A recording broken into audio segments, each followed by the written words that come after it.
178 Mary's Hope. Presence of God. O Mary, Mother of Good Hope, teach me the way of complete confidence in God. Meditation 1. In the Magnificat, the canticle which burst forth from Mary's heart when she visited her cousin Elizabeth, we find an expression which specially reveals Mary's interior attitude. My soul doth magnify the Lord, because he hath regarded the humility of his handmaid. Lk 1, 46-48. When Mary spoke these words, they revealed the great things which God had done in her, but, considered in the framework of her life, they expressed the continual movement of her heart, which, in the full awareness of her nothingness, would turn always to God, with the most absolute hope and trust in His aid. No one had a more concrete, practical knowledge of her nothingness than Mary. She understood well that her whole being, natural as well as supernatural, would be annihilated if God did not sustain her at every moment.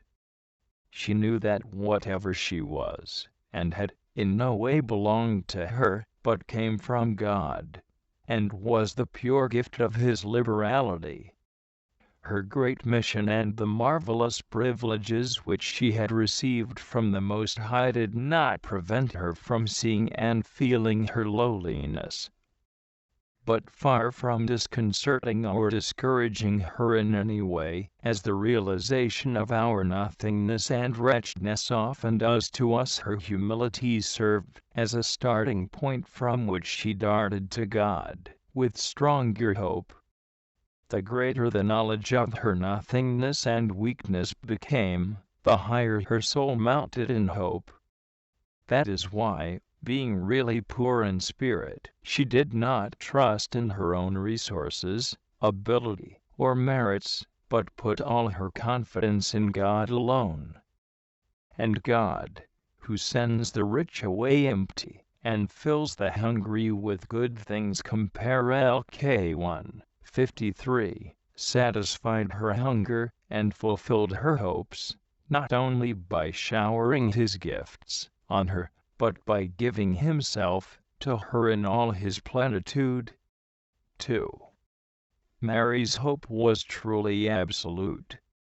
We have a typical example of it in her attitude toward Joseph, at the time when he, aware of her approaching maternity, of whose origin he knew nothing, was minded to put her away privately. Mt 1:19. Mary certainly perceived something of the state of mind of her pure spouse, and of the doubts he was experiencing. She knew, likewise, the risk she was incurring of being put away, because the angel had said nothing which could have reassured her on this delicate point. However, completely confident in God's help, she did not reveal her secret in any way. In silence and in hope shall your strength be, as 30:15, said the Holy Spirit, through the mouth of His prophet. These words were to have their most beautiful realization in Mary's attitude. She remained silent, and did not try to justify herself in Joseph's eyes. She was silent, because she was filled with hope in God, and absolutely certain of His help. Silence and hope permitted her to rely entirely upon God. Strong with His strength, she remained serene and tranquil in an extremely difficult and delicate situation.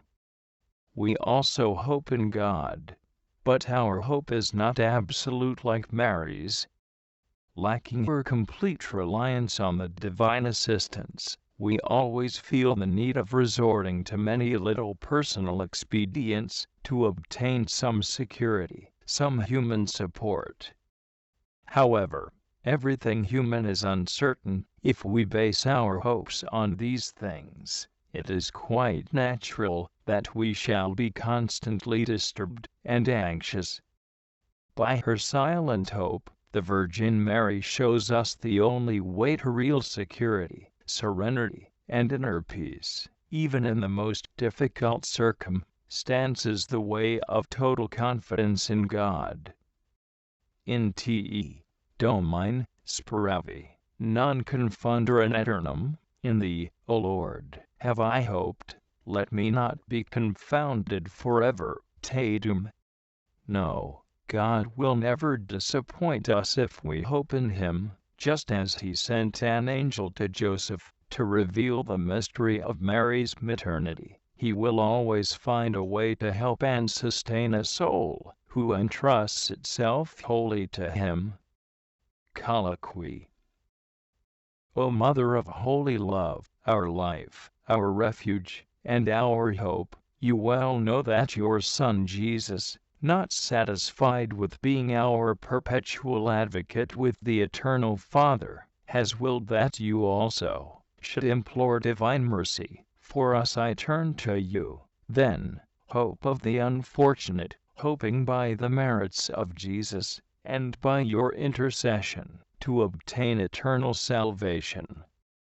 My confidence is so great, that, if I had my salvation in my own hands, I should yet place it in yours, for I trust in your merciful protection more than I do in my own works.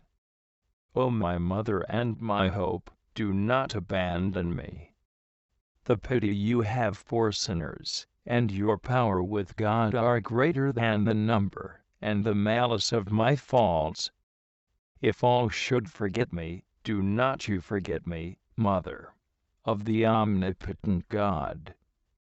Say to God that I am your child, and that you protect me, and I shall be saved. Do not look for any virtue or merit in me, my Mother. Look only at the confidence I place in you and my desire to improve. Look at all that Jesus has done and suffered for me, and then abandon me. If you have the heart to do so, I offer you all the sufferings of his life, the cold he endured in the stable, his journey to Egypt, the blood he shed, his poverty, his sweat, his sadness, and the death he endured for love of me in your presence. And do you, for the love of Jesus, pledge yourself to help me, O my Mother. Do not refuse your pity to one for whom Jesus did not refuse his blood. O Mary, I put my trust in you. In this hope I live, and in this hope I long to die, saying over and over, Unica spes mea Jesus, et post Jesum Virgo Maria. My only hope is Jesus, and after Jesus, Mary. Saint Alphonsus,